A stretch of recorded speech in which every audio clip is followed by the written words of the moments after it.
साल 1943 में बंगाल पर एक साया पड़ गया था। यह मॉनसून के बादलों का साया नहीं था जिसे बंगाली इतनी अच्छी तरह जानते थे। यह एक अलग तरह का अंधेरा था, एक गहरा और भी डरावना उदास माहौल। यह पहले चुपचाप और अनदेखे रूप से गांवों में फैल गया। यह भूख का साया था, एक भूख जो पेट में एक हल्की सी दर्द के रूप में शुरू हुई, लेकिन कल कभी नहीं आया।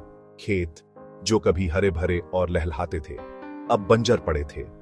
अनाज के गोदाम जो कभी चावल से भरे रहते थे, अब खाली खड़े थे। यह कोई प्राकृतिक आपदा नहीं थी। साल 1943 था। दुनिया युद्ध में थी। एक मां का अपने बच्चे को खाना न खिला पाना जैसा दर्द और कोई नहीं होता। बंगाल में यह अननेचुरल पेन लाखों महिलाओं के लिए रोज की रियलिटी बन गया।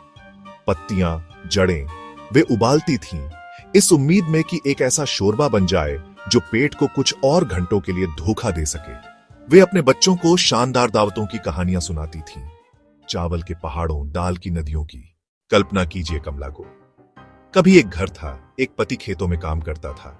अब घर एक धूल भरा फुटपाथ है, पति जा चुका था। हर दिन निराशा की तीर्थ यात्रा थी। कमला सड़कों पर चलती थी, बच्चे पीछे पीछे, उनके छोटे हाथ साड़ी पकड़ते थे। एक बड़ा माइग्रेशन शुरू हुआ। यह कंकालों का एक पलायन था। कलकत्ता जाने वाली ट्रेनें इस निराशा का साधन बन गई। वे सामान्य पैसेंजर्स से नहीं भरी थीं, बल्कि ह्यूमन स्पेक्टर से भरी थीं। वे हर उपलब्ध जगह में ठूस ठूस कर भर गए। कई लोग उसे झेल नहीं पाए। कमजोर और बुजुर्ग बस मर जाते। बच्चे तब तक रोते रहे जब तक उनके पास आंसू नहीं बचे। ट्रेनों हावड़ा या सियालदा पर पहुंची।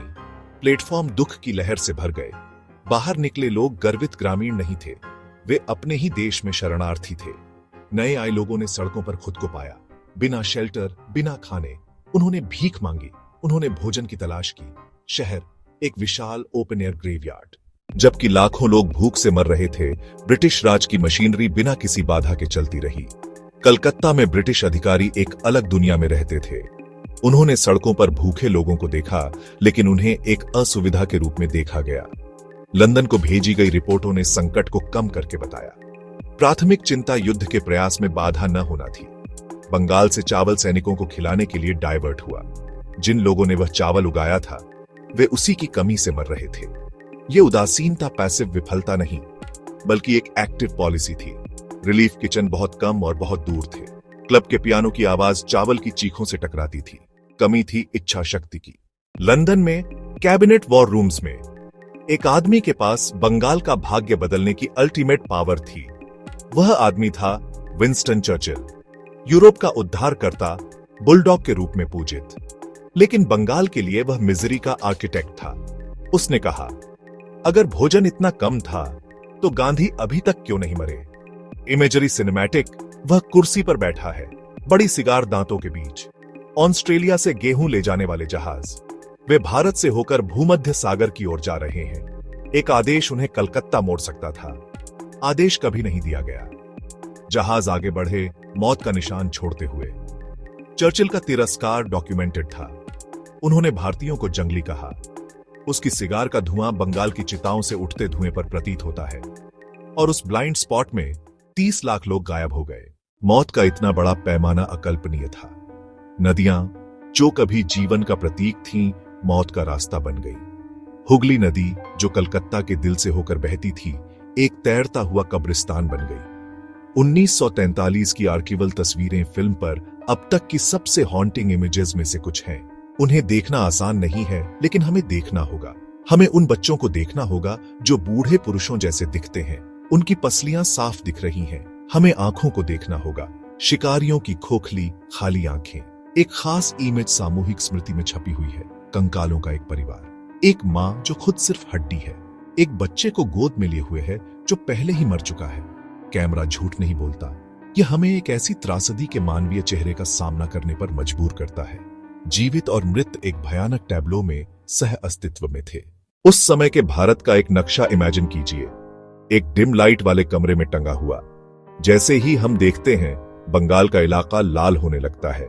यह रंग किसी मानचित्रकार की स्याही नहीं है, यह खून का रंग है। 30 लाख जीवन, यह इतनी बड़ी संख्या है कि इसे समझना मुश्किल है। यह दूसरे विश्व युद्ध में ब्रिटिश सेना और नागरिक हताहतों की कुल संख्या से भी ज्यादा है। फिर भी दशकों तक इस मॉन्यूमेंटल ट्रेजेडी को युद्ध के बड़े नैरेटिव में एक फुटनोट के रूप में माना गया। दुनिया यूरोप में होने वाली लड़ाइयों पर केंद्रित थी। ब्रिटिश सरकार ने अकाल के बारे में खबरों को एक्टिवली सेंसर किया। यह मिटाना एक दूसरी मौत थी। पहली मौत शरीर की थी, भूखमरी से। उन्होंने बंगाल अकाल के बारे में नहीं सीखा। इतिहास विजेताओं द्वारा लिखा जाता है। बंगाल अकाल पर अध्याय अदृश्य स्याही में लिखा गया था। जिन 30 लाख लोगों की मृत्यु हुई, उन्हें भूलना, उन्हें मारने वाली उदासीनता को मरणोपरांत जीत दिलाना है। आज सितंबर 7, 2025 है। महान अकाल को 80 से ज्यादा साल हो चुके हैं। बंगाल अब कंकालों की भूमि नहीं है। यह वाइब्रेंट है, यह बस्टलिंग है, और बच्चों की हंसी फिर हवा में गूंज रही है। लेकिन 1943 की गूंज बाकी है।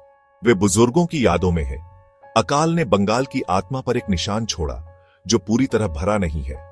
हम नफरत बढ़ाने या बदला लेने के लिए याद नहीं करते। हम याद करते हैं क्योंकि इतिहास खुद को दोहराने की एक भयानक आदत होती है। बंगाल अकाल, रेसिज्म, कॉलोनियल एक्सप्लॉयटेशन, डिह्यूमनाइजेशन। आज भी दुनिया अकालों और खाद्य संकटों से जूझ रही है। उनमें से कई प्राकृतिक आपदाओं से नहीं है। यमन में भूख से मर रहे बच्चे और 1946 के बंगाल के बच्चों के चेहरों से वे दुखद रूप से मिलते जुलते हैं। हमें 30 लाख लोगों की स्मृति को जीवित रखना चाहिए। हम उनके कर्जदार हैं। उनकी कहानी बताकर हम उन्हें एक आवाज देते हैं। यह हमारा पवित्र कर्तव्य है कि हम उन गूंजों को सुनें जो बाकी हैं, और यह सुनिश्चित करें कि दुख की ऐसी पुकार को कभी कभी भी अनदेखा न किया जाए।